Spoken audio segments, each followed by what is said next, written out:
মুওয়াহহিদ মানে পৃথিবীতে সর্বোচ্চ পর্যায়ের তাওহীদপন্থী যারা, এদেরকে বিনা হিসাবে জান্নাতে দেওয়া হবে। এরা কোনো মানুষকেও বলে না যে আমার এই জিনিসটা পড়ে গেছে, এই জিনিসটা উঠিয়ে দাও, ভাই আমার এই জিনিসটা লাগবে দাও, এটা হারাম না। আমি কোনো একটা সমস্যায় পড়লে আরেকজন মানুষের কাছে সাহায্য চাওয়া হারাম না, কিন্তু সর্বোচ্চ লেভেলের যারা মুওয়াহহিদ এরা ঝাড়ফুঁক করেও চায় না।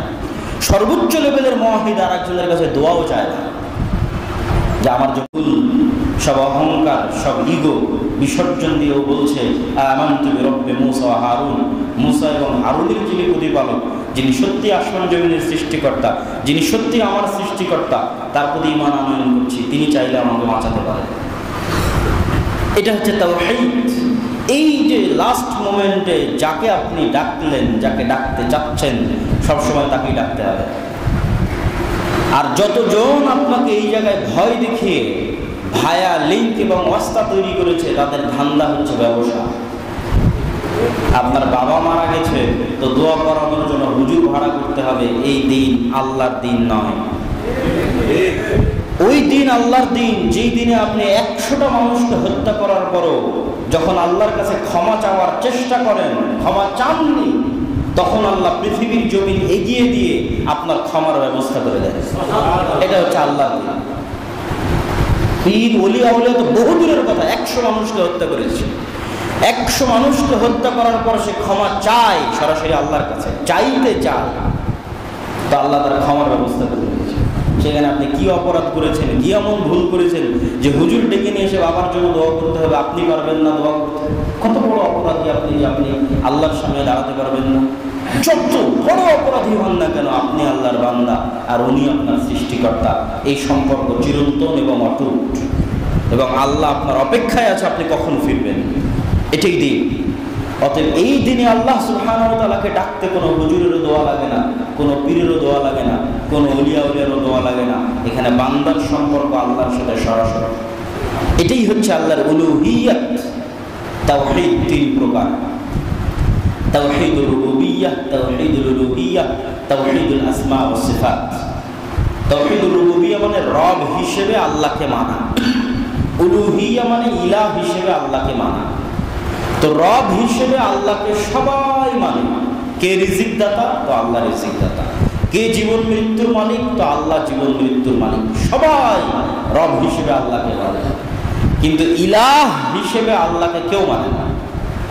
1% মানুষ টিকবে পৃথিবীতে, 1%-এরও অনেক অনেক কম মানুষ টিকবে পৃথিবীতে যারা ইলাহ হিসেবে আল্লাহকে মানে পরিপূর্ণ 100%।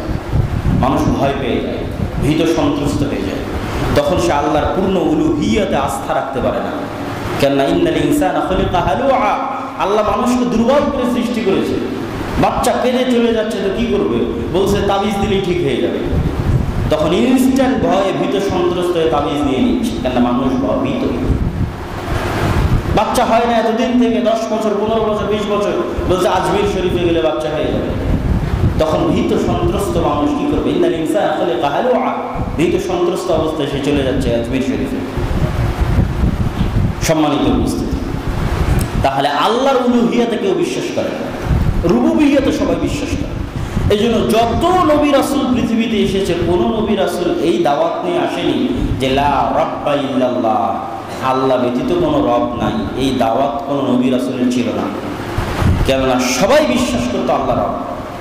তো সব নবী রাসূলের দাওয়াত ছিল লা ইলাহা ইল্লাল্লাহ, রব যিনি, ইবাদত হবে তার। তুমি তো স্বীকার করে নিয়েছো রব আল্লাহ, এবার ইবাদত হবে তার। এটাই হলো লা ইলাহা ইল্লাল্লাহ। যিনি রব, উল ইলাহ, তিনি। রব ব্যতীত ইলাহ হওয়ার কোনো সুযোগ পৃথিবীতে নাই। এবং এই ধরনের চ্যালেঞ্জ দিয়ে আল্লাহ কোরআন পরিপূর্ণ করে দিয়েছে যে তুমি যার ইবাদত করছো সে কি একটা মছামাছি সৃষ্টি করতে পারবে? মানে রব হওয়ার যোগ্য নয় সে। যে একটা মছামাছি সৃষ্টি করতে পারে না, ও রব হওয়ার যোগ্য নয়। তো যে রব হওয়ার যোগ্য নয় সে ইবাদতের যোগ্য কেমনে হয়? এইভাবে একের পর এক আল্লাহ সুবহানাহু ওয়া তাআলা প্রশ্ন করেছে কোরআনে মানুষের কাছে, কিন্তু মানুষ খুব কমই বুঝে। তাহলে রব হিসেবে সবাই আল্লাহকে মানে, কিন্তু ইবাদতের যোগ্য হিসেবে মানুষ ইনস্ট্যান্ট পৃথিবীতে বিপদে পড়ে ভীত সন্ত্রস্ত হয়ে, কেউ ওলিয়া উলিয়া, কেউ পীর, কেউ বুজুর্গ, কেউ কবর, কেউ মাজার, কেউ যীশু খ্রিস্ট, কেউ মা কালী, মা দুর্গা, ছিন্ন বিচ্ছিন্ন হয়ে মানুষ, সে আল্লাহর রুবুবিয়্যত এবং আল্লাহর উলুহিয়্যতের উপর আস্থা রাখতে পারে। সম্মানিত উপস্থিতি, এই জন্য সব নবী সব রাসূল একটাই দাওয়াত নিয়ে এসেছে, লা ইলাহা ইল্লাল্লাহ, রব যিনি ইবাদত হবে তার, জীবন মৃত্যুর মালিক যিনি সিজদা হবে তার, রিজিকের মালিক যিনি দোয়া চাইতে হবে তার কাছে, আর কারো কাছে। এবং এটাতেই যখন মানুষ চুল পরিমাণ শরীকানা স্থাপন করে তখন সে মুশরিক হয়ে যায়, শিরক করে। আল্লাহ সুবহানাহু ওয়া তাআলা বলেননি যে আন্নাল্লাহ ইলাহ, আল্লাহ হচ্ছেন ইলাহ, এটা বলেননি। যদি বলতেন যে আল্লাহ হচ্ছে ইলাহ, তাহলে আজকে যেমন আমি জুমার খুতবা দিতে এসেছি, আপনারা আমাকে বললেন আব্দুল্লাহ ভাই আপনাকে অনেক ভালোবাসে, গত জুমায় যে এসেছে তাকেও বলেছেন তাকে অনেক ভালোবাসেন, আগামী জুমায় যে আসবে তাকেও বলবেন আপনাকে অনেক ভালোবাসে। তো আমি আপনাকে ভালোবাসি এই কথাটা একটা কমন, যেটা হাজার জন লক্ষ জনকে বলা যায়। কিন্তু আপনি যদি আমাকে আজকে বলে বসেন আব্দুল্লাহ ভাই শুধু আপনাকে ভালোবাসি আর কাউকে ভালোবাসি না, এই বাক্যটা যদি বলে বসেন যে আব্দুল্লাহ ভাই শুধু আপনাকে ভালোবাসি আর কোনো আলেম শাইখকে ভালোবাসি না, তাহলে এই বাক্য আপনি আর দ্বিতীয় জনকে বলতে পারবেন না। এই বাক্য আর দ্বিতীয় জনকে বললে আপনি আপনার দাবিতে মৃত্যু। তো আল্লাহ আপনার কাছে যে সাক্ষ্যটা চেয়েছে সেই সাক্ষ্যটা এটা নয় যে দুনিয়ার মানুষ তোমরা বলো আল্লাহ হচ্ছে ইলাহ, এটা না। আল্লাহ আপনার কাছে সাক্ষ্য চেয়েছে দুনিয়ার মানুষ বলো আশহাদু আল্লাহ ইলাহা ইল্লাল্লাহ, যে পৃথিবীতে সব ইবাদতের যোগ্য যত ইলাহ আছে যাদেরকে মানুষ ইবাদত করে, এগুলো সব ইলাহ ইবাদতের অযোগ্য, বাতিল। একমাত্র ইবাদতের যোগ্য সত্যিকার ইলাহ শুধুই আপনি।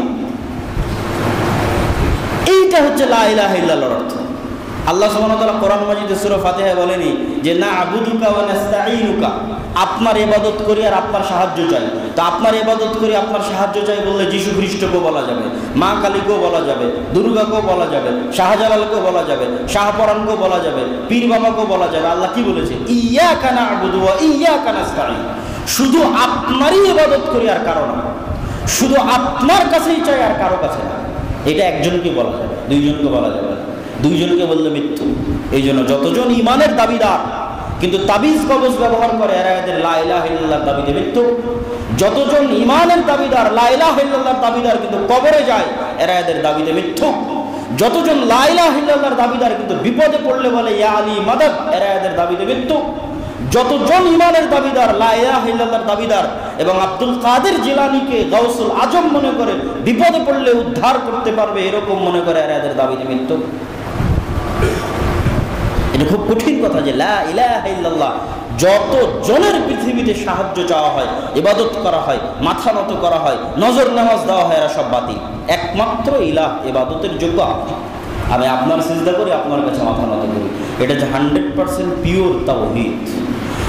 এবং 100% পিওর তাওহীদের অধিকারী মানুষের সংখ্যা পৃথিবীতে খুবই খুবই কম।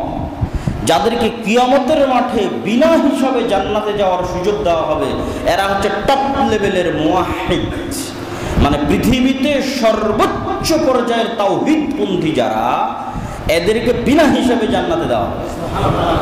এরা কোনো মানুষকেও বলে না যে আমার এই জিনিসটা পড়ে গেছে, এই জিনিসটা উঠিয়ে দাও, ভাই আমার এই জিনিসটা লাগবে দাও, এটা হারাম না। আমি কোনো একটা সমস্যায় পড়লে আরেকজন মানুষের কাছে সাহায্য চাওয়া হারাম না, কিন্তু সর্বোচ্চ লেভেলের যারা মুওয়াহহিদ এরা ঝাড়ফুঁক করেও চায় না। সর্বোচ্চ লেভেলের মুওয়াহহিদ আরেকজনের কাছে দোয়াও চায় না যে আমার জন্য দোয়া করবে। এই ধরনের মানুষের সংখ্যা পৃথিবীতে খুবই খুবই কম, যাদের সংখ্যা রাসূল সাল্লাল্লাহু আলাইহি ওয়াসাল্লাম নির্ধারণ করে দিয়েছে যে মাত্র 70,000 এবং তার সাথে আরও কিছু যারা কিয়ামতের মাঠে বিনা হিসেবে জান্নাতে যাবে। এরা এত এত উপরের লেভেলের মুওয়াহহিদ তাওহীদপন্থী। আর যেই পর্যায়ে গেলে শিরকের শুরুটা হবে সেটা আমরা আলোচনা করলাম যে শিরক কাকে বলে। আল্লাহ সুবহানাহু ওয়া তাআলার এই উলুহিয়তের সাথে কোনো কিছুকে অংশ দেওয়া, চুল পরিমাণ অংশ দেওয়া, সেটাই হচ্ছে শিরক। আর শিরক পৃথিবীর সবচেয়ে বড় অত্যাচার। আপনার স্ত্রীকে আপনি খাওয়ান, সে যদি আরেকজনের সাথে অবৈধ পরকীয়ায় লিপ্ত হয়, এটা যেমন অত্যাচার। আল্লাহ আপনাকে খাওয়ায়, আপনার রুজি রুটি, জীবন মৃত্যু, আসমান জমিন, বৃষ্টি পানি, যা এই কোরআনের মধ্যে আল্লাহ বলল, এখন বলল, এই আয়াতে বলল, আগে পরের সব আয়াতে বলেছে, এগুলো সব আল্লাহ আপনার জন্য বলেছে। এখন আপনি সিজদা দিবেন, শাহজালালের কবরে গিয়ে নজর নেওয়াজ মানবেন আরেকজনের কাছে, ওসিলা দিবেন আরেকজনের, ইত্যাদি ইত্যাদি, ডট ডট ডট ডট, এগুলো সব হচ্ছে আল্লাহ সুবহানাহু ওয়া তাআলার উপর জুলম, অত্যাচার। এই জন্য এটা পৃথিবীর সবচেয়ে মহান অন্যায়। এই জন্য সব গুনাহ আল্লাহ ক্ষমা করে দিবে, কিন্তু এই গুনাহ ক্ষমা করবেন না। ক্ষমা করবেন না মানে দুনিয়াতে নয়, পরকালে ক্ষমা করবেন না। দুনিয়াতে যতক্ষণ নিঃশ্বাস আছে ততক্ষণ সব গুনাহের ক্ষমা আছে। যত সাহাবী আল্লাহর নবীর যুগে ইসলাম গ্রহণ করেছে তারা তো সব মুশরিকই ছিল। মুশরিক থেকেই তো ইসলাম গ্রহণ করে, যাদের শিরক আল্লাহ ক্ষমা করেনি, করেছে। যতক্ষণ মানুষের শ্বাস আছে ততক্ষণ সব গুনার ক্ষমা আছে, শিরকেরও ক্ষমা আছে। কিন্তু কিয়ামতের মাঠে আল্লাহ দয়া করে অসংখ্য কাবিরা এবং সাগীরা গুনাহ মাফ করে দেবে, তখন শিরকের গুনাহ মাফ করবে। ইয়া বানি আদম লাউ আতাইতুমুনি বিকরাবিল আরদি খাতায়া, হে আদম